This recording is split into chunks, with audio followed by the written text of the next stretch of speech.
Hello, everybody. This is the great Johannes speaking for my daily live stream nowadays. I used to do podcasts much less frequently, like once every 2 weeks or so. And before that, I would even write them out. Like I would have a scripted speech that I would read. Nowadays, I do several things. What I do is I do these live streams where I simply chat and talk about whatever comes up. I may read the news or go through my TikTok or my Twitter or whatever. And so today I also have, as some of you may know, in my spare time I produce music. So I want to pitch my latest track somewhere later on when I have more viewers. Let me just put my browser on screen. Yeah, I was browsing Twitter a bit. You can follow me on Twitter, by the way, at JohannesMKX, Twitter X. Elon Musk has been quite based lately, hasn't he? He's been saying nice things about Disney. Disney is such a weird, hyper transgender, pedo club right now. What happened to Disney is they were infiltrated by the so-called minority hires, right? The people you hire because of the color of their skin, affirmative action. And then when you get a lot of those people, well, turns out they have very petty characters, meaning they hate white people, right? And so they start writing stories about hating men, hating white people in general. And what comes out of that are these really bizarre Disney movies that nobody even wants to see anymore. So for those of you joining, I just started my live stream here. I'm just going to do a little chats today. I was looking at this this over here. If you can see it on my screen, American prosperity depends on a non-white future. How did it come so? Why is it so? Well, in the competition with China, the USA has a problem. Chinese workers, although nowadays they make twice as much as what Mexicans make, Chinese workers are still a lot cheaper than the so-called white middle class employees, right? Wait, someone asked do I hate brown people? So I'm going to block him. I hope that answer is correct. I hope the answer is understandable. So American prosperity depends on a non-white future. That's racist. You're saying we don't want white people anymore. But why? Why don't you want white people anymore? Because they are too expensive to maintain. There's a book by, I wish I could remember books and names more easily. There's a book called, by an author from the early 20th century who wrote about the threat of non-white immigration, and he explained it as follows. The economic underman, this was the man who coined the term economic underman. Someone says Holland isn't white. Yes, it is. Block. You can't say that kind of thing to me. So why is it that white people have difficulty competing with the economic underman? By the way, the German word Untermensch literally means underman, but what it was originally meant to mean was economic underman, people who can economically underbid you, made basically underbidders. So you have immigrants coming to the West, immigrants coming to Europe, and we fail to compete with them for the simple reason that they can charge less, right? Maybe the quality of the work is also lower, but then you just hire more people. If you can hire 3 Asians in place of 1 white middle class employee, maybe you will hire 3 Asians because you might actually get more done, or you have a better cost to benefit ratio, right? So that's what this is all about. And so the real reason why we see mass immigration coming into the USA is that the US cannot compete with China with its middle class employee base. They need low cost laborers. And guess what?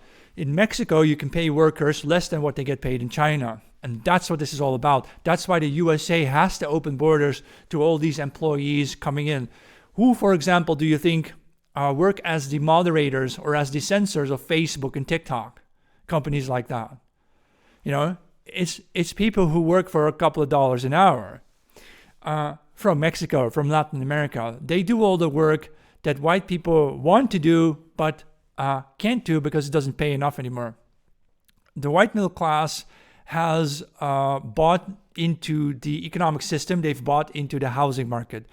They got mortgages. And if you want to be able to pay off a mortgage in the Western world, you need a certain income, a certain salary, right? If you can't earn that salary, then you can't own a house. So white people still believe in home ownership, and they want jobs that afford them a home. Whereas the immigrants coming into the USA, they will accept a shack somewhere, say on the outskirts of Las Vegas. Have you ever been there? I've been there once. I went for a run from my hotel. I went for a run through the outskirts of Las Vegas. You have these really weird houses that are basically shacks where the Mexicans live, basically. I thought it was very strange that you can go from a very rich place in the USA, you run literally 5 miles or 10 miles out, and you get to a place that is really just the third world.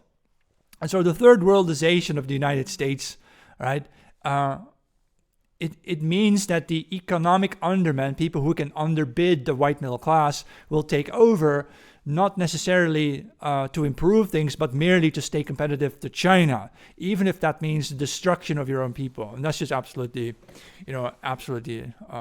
bad, Who is popular among young people? All right. America's done, someone writes. They changed what it meant to be an American in 1965. Yeah. In 1965, a Jewish senator or Jewish lawmaker in the USA enacted the Hart-Celler Act of 1965, also called the Kennedy Immigration Act. And again, they needed to do something like that in order to stay competitive with places like China and other parts of the world. And so what can we do then, right? What can we do then? Here also, notice the subtitle here. Without immigration, mostly of Hispanics and Asians, economic growth will falter. Really, why did you make economic growth the governing principle of your nation then?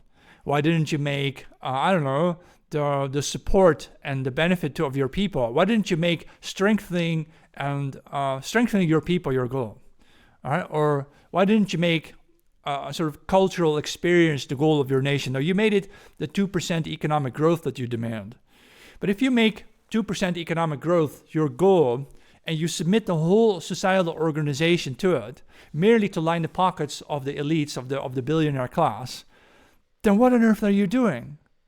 You are bound to destroy your nation. Because if ever a time arrives, people, the normal population growth of human beings must follow some sort of wavy pattern, right?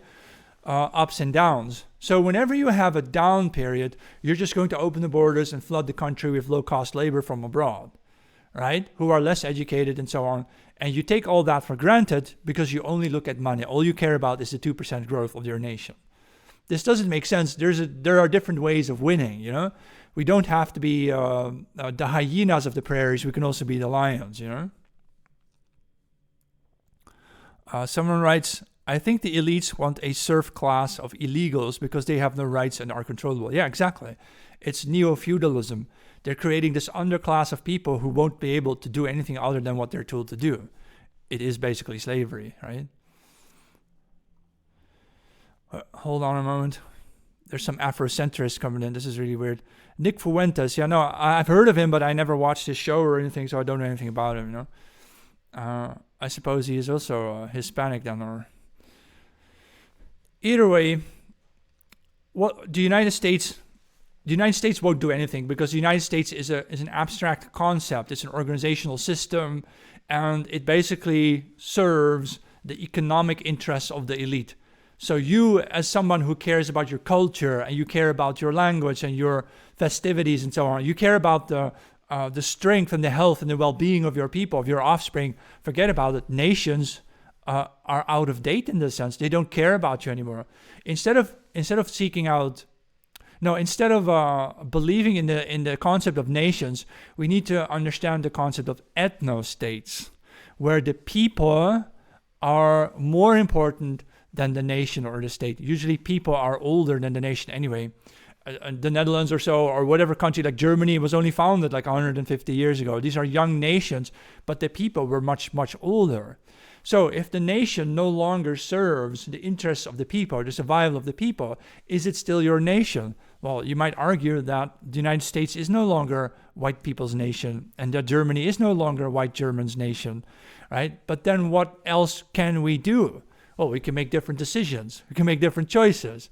We can, for example, force a good chunk of the economy to serve our interests rather than the interests of the elites who don't care about us, you know?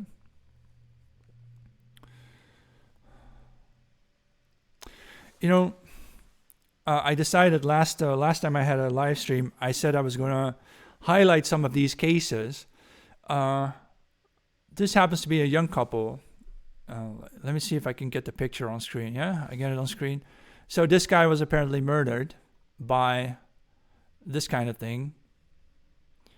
And that's just really shocking. Let me read it for a moment. Brandy Rucker's, I assume Brandy is the woman, the girl, the white woman. Brandy Rucker's father says his daughter is not, oh no, Brandy Rucker is the black girl's daughter. So Brandy Rucker's father says his daughter is really not guilty because, well, you can't help who you love, right? This is, by the way, the first line here explains something about African people. Their familial ties are more important than their societal ties. So if they kill somebody they don't know, they don't care about it. And they don't understand why a jury might care about that person anyway. They have no such concept, you know. So Brandy was charged, the black woman was charged, along with her boyfriend, with first-degree murder, aggravated robbery, attempted murder, and robbery for the killing of Alexander Bulikov when he was walking with his wife and child. Basically, walking while white means you're going to get killed. She admits she was the getaway driver. Okay.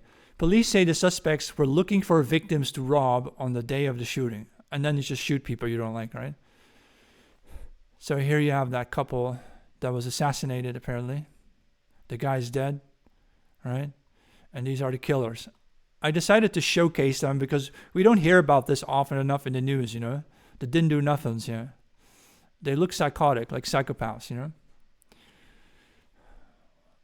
We have every right to do something about this, you know? How often don't we hear through the alternative media, on the Telegram groups, on Twitter X, but not from the mainstream media, that our people have been murdered, you know? We don't have to live like this. In any normal situation, if you were living in Germany 2,000 years ago and one of your people was murdered by a neighboring tribe, you would go to war with them to teach them a lesson. You wouldn't just say we have to be tolerant, this is how it is, this is multiculturalism. You would never accept that. You would do something about someone. And we don't do that anymore. We don't do anything about anything anymore, you know? Right, you never hear about it in the tiny hat media. You never hear about it anywhere on TV or whatnot. You only read about it in the local news where they mention it once and hush, hush, shut up, you know? It's just not right. What else do I have here? So Ursula von der Leyen, she is basically an employee of the European Union. She pretends to be our leader. Nobody's ever heard of her. And she writes that in climate finance, we have to move from billions to trillions, meaning she needs more money. To finance climate? What exactly are they talking about? Of course, climate change is really a euphemism, a Nazi euphemism, you might say, for the replacement immigration of the Europeans. They're going to replace Europeans with Africans and take the Europeans' money to pay for it. So they need new sources of revenues, new levies, green bonds, and of course, carbon pricing. Carbon pricing. Okay, carbon pricing means you want to go to the grocery store and buy meat, you have to pay carbon credits. You have to pay a carbon tax for it, on top of what you already have to pay anyway. Basically, they're going to, meaning you cannot take this money from migrants coming to Europe because usually they arrive without money. You can only take it from the middle class who have worked for it. Right? Also, this notion that the white middle class was always rich is totally false. I tried to explain this before, is that the white middle class, you can literally just look it up. They only really start getting rich after 1950, after the Second World War. This holds true both in Germany and in the USA, for example. And why is that? Well, by that time, the technologies and the social organization had developed to a point where we could become extremely productive. European productivity and so on, at some point was like 50 times that of an Asian worker. And the same in the USA. You were like 50 times as productive as per capita as other nations per capita. And that is how, from the 1950s, we see this massive wealth boom, right? I saw a funny meme today, is that the boomers, basically Ursula von der Leyen, the baby boomers, the reason why they are so greedy, why they love holding on to their money, is because they're afraid that without money, they would become dependent on their children. And considering how the baby boomer class treated their children as, fish in an aquarium, as barely human, they might not like the way they might be treated. This is really nasty about Western civilization. You have these the boomer class. They had children, right? They had everything. They had all the money, but they thought they didn't need to take care of their children because they thought, well, we're going to have money when we're old, so we won't have to have children to take care of us, so we don't have to be nice to our children. And the boomer generation, with that attitude, with that money first attitude, they really, really destroyed the Western world, the Western civilization, the Western social contract, really. What they did was they broke the trust.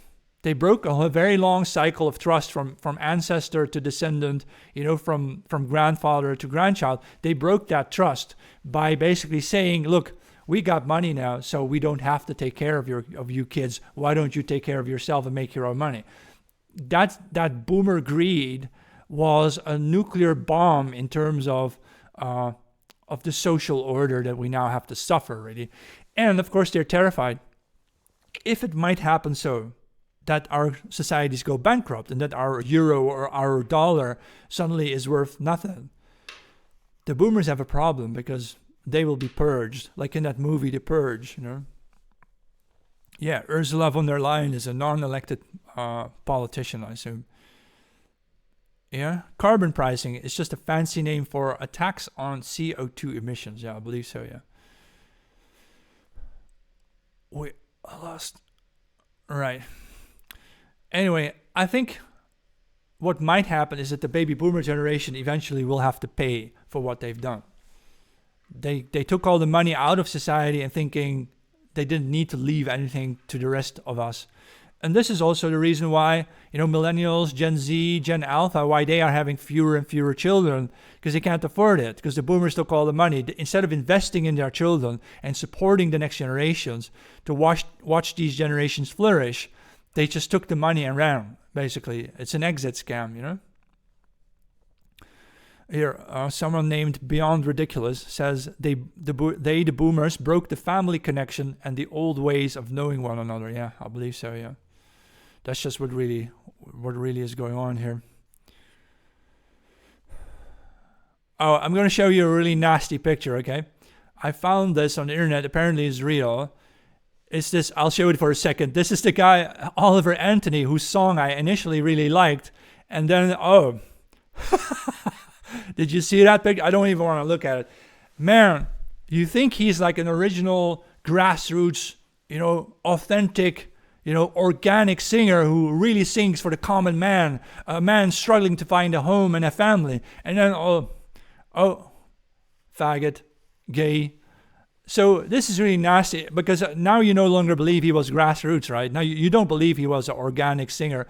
What this looks like is this guy, Oliver Anthony, it's as though he was a studio plant, as they say. He was working for the big studios and the woke social engineers. And instead of being original and happened to be someone who makes good music, he was simply a faggot who wanted to trick you into supporting his lifestyle. So he made that, he makes the sort of music that draws you in and then, bareback, I can't stand watching this show. I'm going to watch something else now. Oh, this guy, Jack Anderton, he's on TikTok as well. That's how I found this guy, by accident. He's in England, and he points out some very clever things. Did you know that in London, 50% of the social housing is occupied by immigrants, suggesting that immigrants there can't take care of themselves? Then why are you migrating them in? And he says that on average, across Britain, 19.2, almost 20% of social housing is occupied by immigrants, which begs the question, what are they doing here? The whole point of immigration was we're supposed to compete with China. I spoke about that earlier. We're supposed to compete with the economic undermen, but it turns out they have no skills. A large number of them have no skill, no abilities, no qualifications, right? They don't fit in, they don't speak the language, and they don't want to fit in. They hate us. They didn't come here to work. They came here to profit, to benefit off of us. They always call us colonizers, or they always say that we stole the resources. No, you hadn't even found the resources in Africa, and you didn't have industries or anything to do with those resources. And there were other people, the Chinese, the Indians, the Arabs, and the Europeans, who could use those resources. So they went looking for them, and they found them, and they dug them out themselves, and they brought them to Europe themselves. Who built the railroads to take out the resources? Who built the railroads to the factories? It was the Europeans who started doing that. And now you have these very large numbers of people from the third world, right, and what it was called the second world or so, coming into what we used to call the first world, right? But they don't bring any abilities or skills. They forget that Europeans didn't just steal the resources.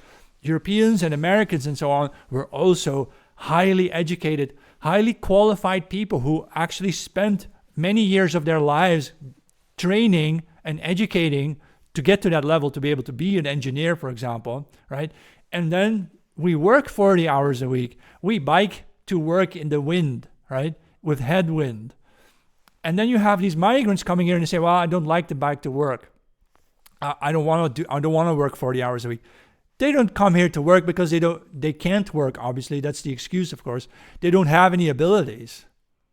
And if they don't have any abilities, then, what are you doing here? It's a waste of time.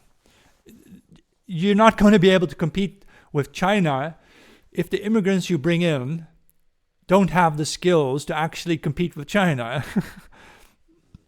This will destroy your economy in the end, because you're going to end up taxing the white middle class to the point of bankruptcy to afford housing immigrants who have no skill. And at some point, of course, very quickly, very soon, I'd say even in 5 years from now, the white middle class will be poor and bankrupt, and then no one will be able to fund immigrants. Who's going to pay for the immigrants? No one will be there to build you a house, because the immigrants don't have the skill to do it, and you bankrupted the white middle class that did have the skill. And now you have no one left who can build you a modern civilization. We are sinking into a neo-feudal system where with a powerful elite and a very large, extremely poor proletariat, just as before the industrial age. We're just going back to that. Now, I myself see one more way out is you need to become a member of the warrior class. Exactly. You have the priestly class, the nobility, and the warrior class, and then the people below, right? So join one of those factions. Either join the intellectual priests, join the warrior class, or make yourself nobility, because other than that, you will not be free anymore 5 years from now, 10 years from now. There will be no more freedom. And who cares anyway if the majority of if the majority of people in London soon are immigrants who don't care about freedom because they come from a different kind of civilization, a shame-based civilization. People who don't care about the Western notions of freedom and individualism or right, be yourself, then it's going to disappear. And the white people who want to live on, they will have to live, separated from the immigrants. You will have to have your enclaves. Maybe Wales will be a sort of enclave, or southwest England or so will be an enclave where we can hide, or maybe northern England, right? Also, notice that the migrants, if you look at this map over here, notice that the migrants, they are all drawn into the cities. It is an urban phenomenon. They don't like the countryside because you have to work there, right? You have to learn the language there because nobody will be able to speak or communicate with you in any other way, Yeah, I have an engineering degree. I have a Master of Science degree. So what's your problem, Samuel L. Jackson? Why don't you go to Africa? Because Africa needs engineers. Africa needs technologists, engineers, and entrepreneurs. Why did you leave Africa to come here and be a waste of your society? Huh? Goodbye. What's going on here? The money masters are the puppet. The money masters are the puppet masters. That's true, yeah. So integrating strangers, says someone here, is a challenge. Integrating different cultures, ideologies, yeah, it turns into chaos rapidly. Yeah. Definitely agree to that. So I think I have something else to talk about here. What was it? Yeah, I asked myself the question, like, why do corporations in the USA, but also elsewhere, care so much about transitioning children's genders? You know? So Walmart, the big supermarket in the USA, has pulled all advertising from X. We're witnessing a full-scale hit job to blackmail Elon Musk. Now is a good time for everyone to share and get familiar with what these companies support. Did you know that Walmart gives big dollars to groups supporting sex changes for kids? You know who are funding the sex changes in the United States? Billionaires, yes, but who? There was an article about this. You can look it up yourself on Google. And it's mostly, this is very weird. No one would expect this, but it's mostly Jewish billionaires, including Soros, who are funding the clinics in the USA where they transgenderize children even under age 14, under age 10. They're starting with the hormone blocker program before puberty, obviously. So that means under 12-year-olds or under 10-year-olds even. It is so sickening and so extreme. All right? And why do they do it? Well, they want to create a gender-neutral society, to basically create a termite colony. This is interesting. I even heard about a so-called right-wing geopolitical thinker, Thiriard, a Belgian nationalist apparently, who also perceived human beings more like termite colonies. And I think the idea of organizing humans into a termite colony, a termite colony is like ants, but bigger, more vicious. And then oftentimes the female worker ants are infertile. Sometimes the males don't even exist. The male sex is completely erased. And if you look at all these things like feminism, communism, Marxism, when you look at what they are really trying to do, it is to transform humanity into a termite colony. That's really, really, really disturbing. Now that I think of it, I actually have a video of me talking about this topic. It's like a 10-minute video or so. So I think what I'm going to do is I'm going to roll that video for you. If I can find it for a moment. I need to go to the videos here. Videos. Because then you will understand what I was talking about more clearly, actually. I just need to look up the video for a moment while you wait. I used to make a whole bunch of podcasts about all sorts of topics, right? And I have one of these episodes where I just really explain everything going on here. America, Viking Saga, Lions, the Russian War. I don't know if I can find it. It's on my YouTube as well. I thought I'd play you the video where I really explain the concept of the termite colony versus what we should be doing here. In fact, I might actually play it like so. Oh, that was the intro of that. Leaving the ant farm. All right. Ant. I phrase it here. Stop the destruction running. No. Whatever this is. I think I'll just play it from YouTube then, because I can't find the video. That's a bit silly. So I'll go over here to my YouTube channel and I'll just play it because it's my video here.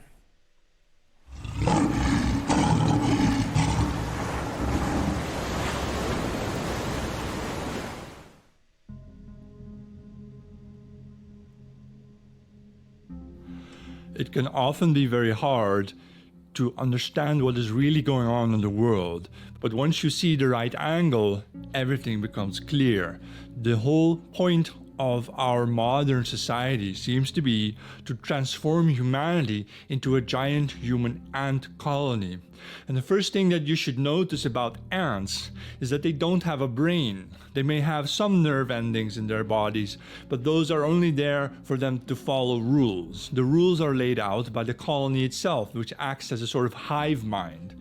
In a human setting, for example, when you hear that the European Union is supposed to be a rule-based order, what does that really mean? It means what they really want is for all people in Europe to just live by the rules and not think for themselves anymore. They're not just doing this in Europe. The same thing is happening in China, also a rule-based order where they use a social credit score and financial laws like freezing your bank account to make you comply. They're literally waging war on your mind. That's something Alex Jones would say, but it's real. In order, for example, Sam Harris, a so-called intellectual from America, he has written a book about the fact that you don't have a free will. If you read his book and his other books, you'll find out that what he really wants to do is to program people's minds. He wants to determine what people are allowed to believe, what their convictions may be allowed to be, and so on and so forth. He wants to create a programmable humanity. Luckily, so far, no one has really figured out how to program people's minds. Well, they're trying it every day with the news, the propaganda, the social media, but there are still some people, presumably the sort of people who listen to my voice, who can think for themselves. You don't take everything I say at face value. Right? You probably question the things that I say. You don't believe everything I say is true, and that's fine. That's the whole damn point. But the people like Klaus Schwab or Yuval Harari, that professor from Jerusalem, they dream of this. They dream of making humanity, of human beings, individuals, completely, perfectly programmable. And the first step toward programming you would be to program your DNA. This may be what the past few years have been all about. They perceive the world as a material world where there is a code, our DNA code, that they think if they could just change it or manipulate it, we will end up behaving in ways that our masters want us to behave. As though they believe that our behaviors are determined by our DNA, that our thoughts, our psychological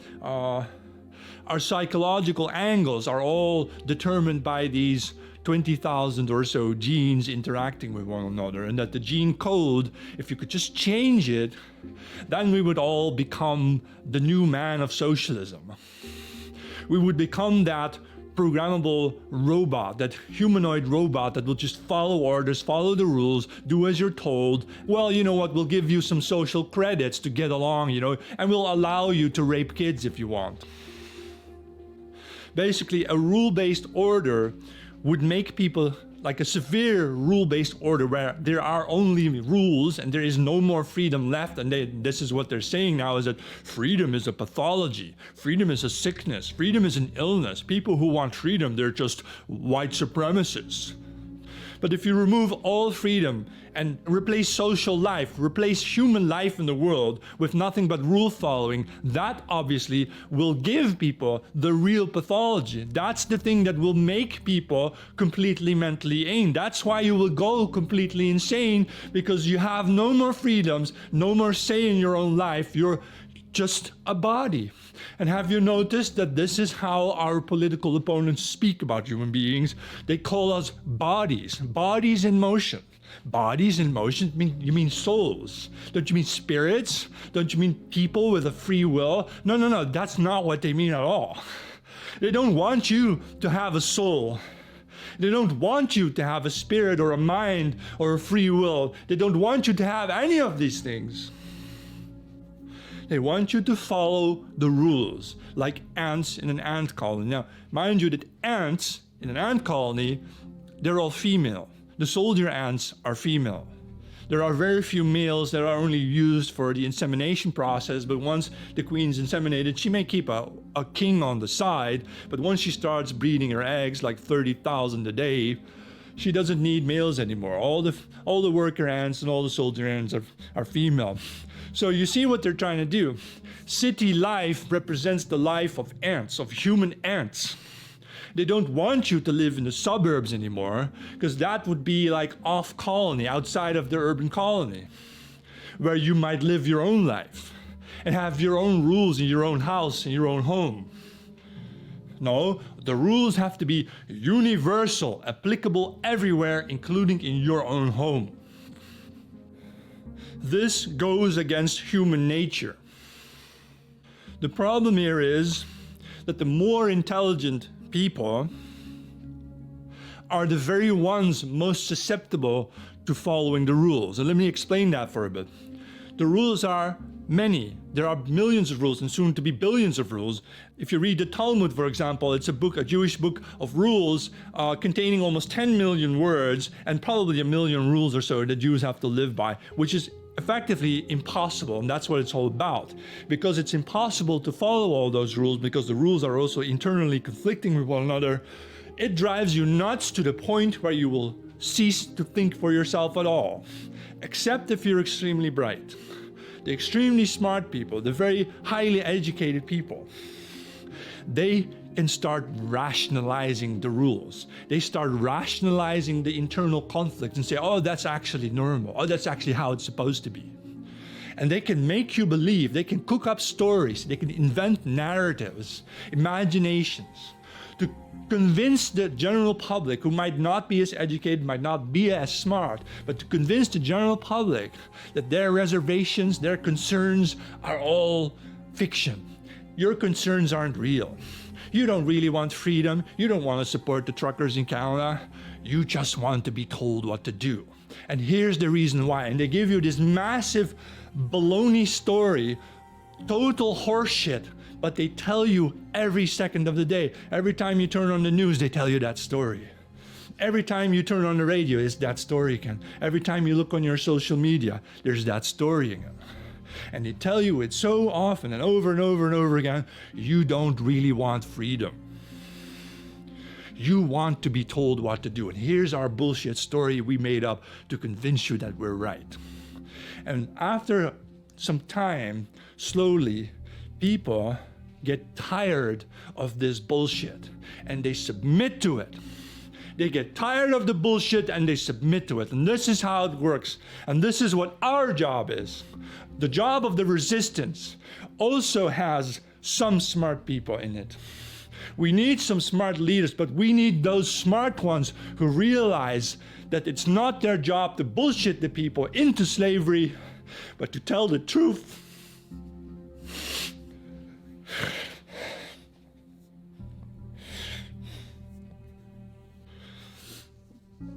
The truth is, we were all born free, with a soul that we share with our people, with a mind of our own.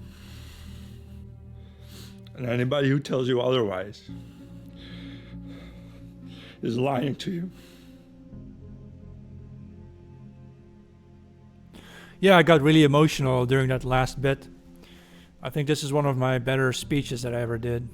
There's another one where I'm also in tune. Okay, stop, pause. I'm going to close this browser for a moment.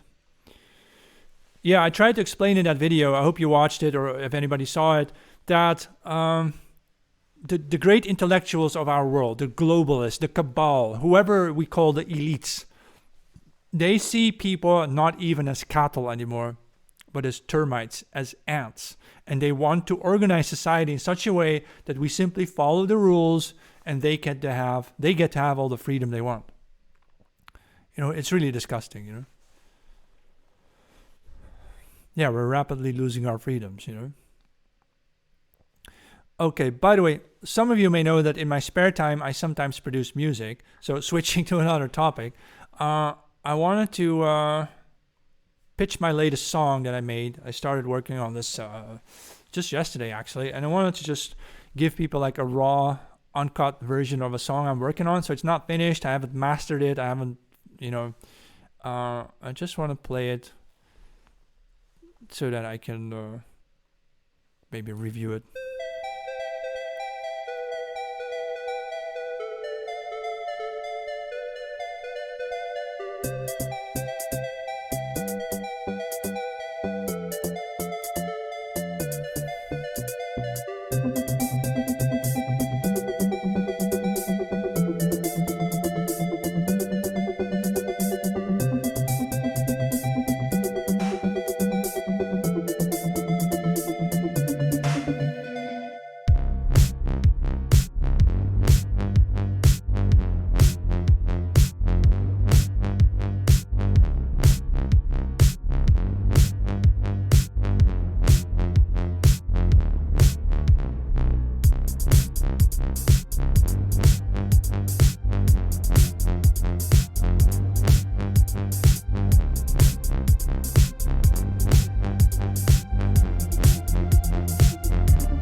Oh, yeah, I had my microphone turned off. Yeah, that's it. Yeah, someone writes uplifting music. Thanks. Yeah, I usually end up making uplifting music. It's just my nature, and I feel yeah, shouldn't music be uplifting? Yeah.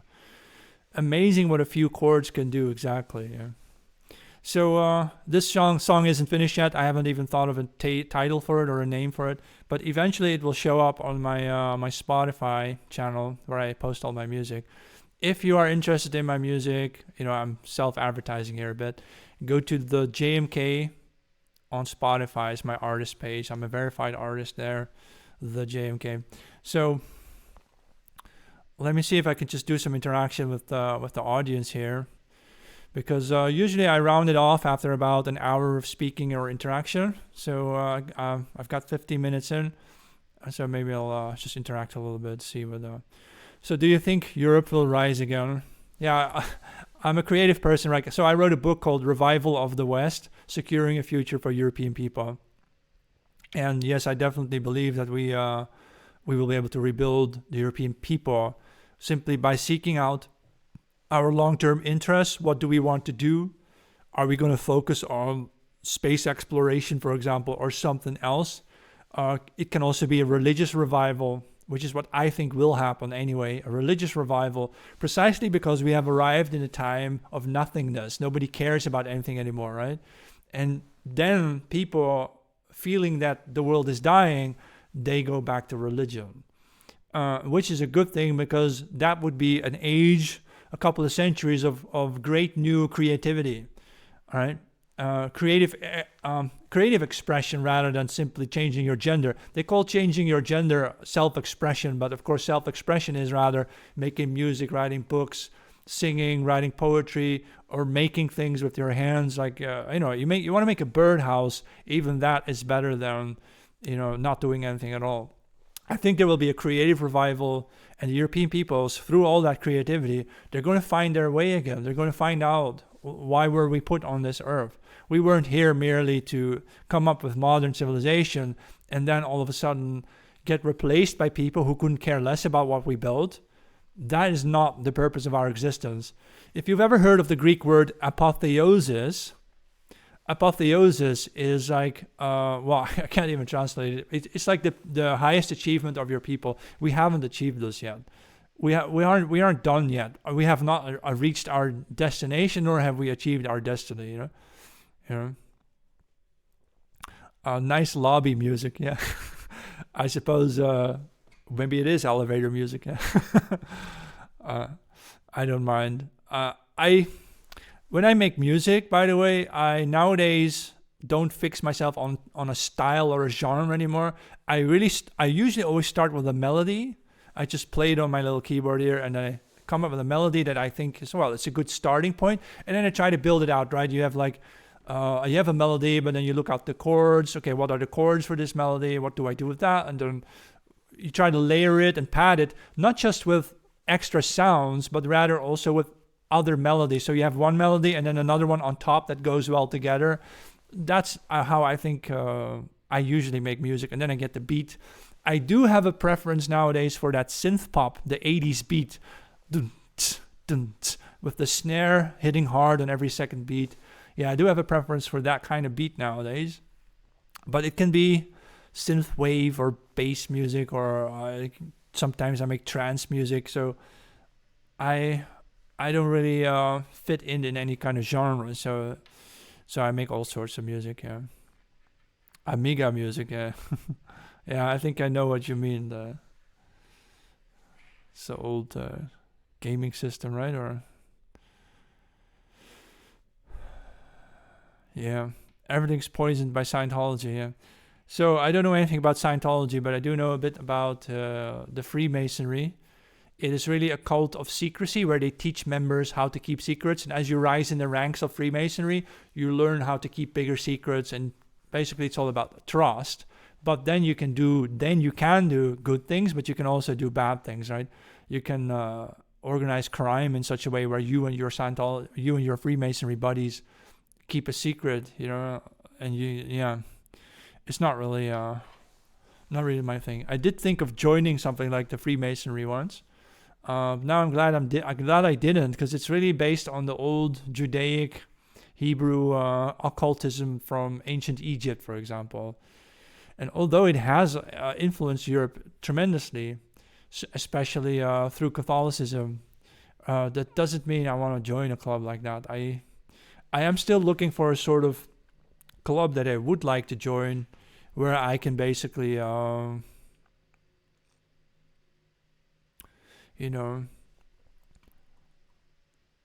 like start networking. I suppose that's what I'm looking for.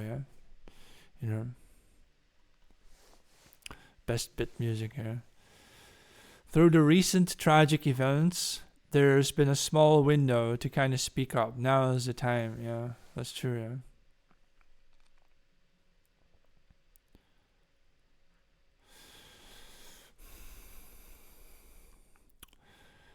Maybe I'll read the news a little bit. Is this on? Don't know if it's on. What's going on the Spectator?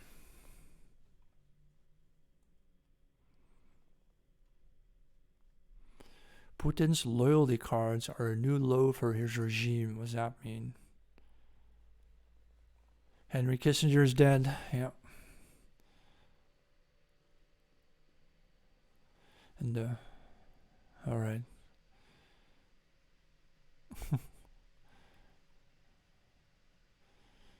What's this all about? Putin's. Let me see if I can put this on screen. Oh, here we go. Putin's loyalty cards are the new low for his regime. What do you mean by that? Loyalty cards in the West are used by supermarkets. Okay.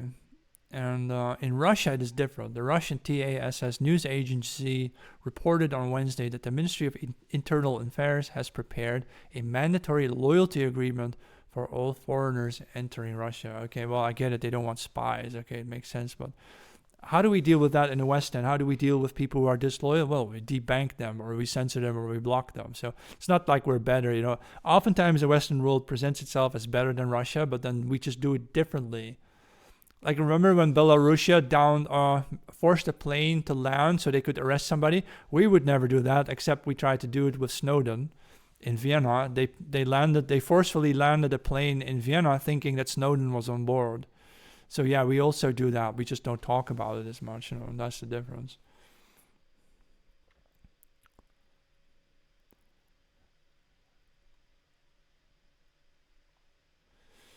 All right. All right, I'll see you next time. I got a strike on my I got some kind of a strike on my TikTok live system apparently for replaying my own YouTube video. Apparently you're not allowed to do that. So that's a bit nasty, but I don't know. If you want to follow me on my Substack, subscribe at www.jmk.info. I'm also on Telegram at JohannesMK if you care to go there. See you next time.